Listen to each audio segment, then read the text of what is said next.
அதிகாரம் நடுவுநிலைமை. குறள் 118. சமன் செய்து சீர்தூக்குங் கோல்போல் அமைந்தொருவால் கோடாமை சான்றோர் கணி. சமன் செய்து சீர்தூக்கும் கோல்போல் அமைந்தொருவால் கோடாமை சான்றோர் கணி.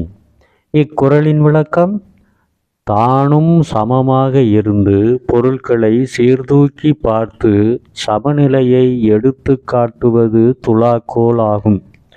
தானும் சமமாக இருந்து பொருட்களை சீர்தூக்கி பார்த்து சமநிலையை எடுத்து காட்டுவது துலாக்கோல் ஆகும்.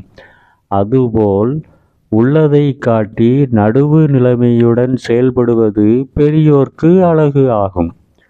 அதுபோல் உள்ளதை காட்டி நடுவு நிலைமையுடன் செயல்படுவது பெரியோர்க்கு அழகு ஆகும் என்று உவமை கூறி நடுவு நிலைமையின் பெருமையை எடுத்துக் கூறுகிறார் ஆசான் திருவள்ளுவர். நன்றி.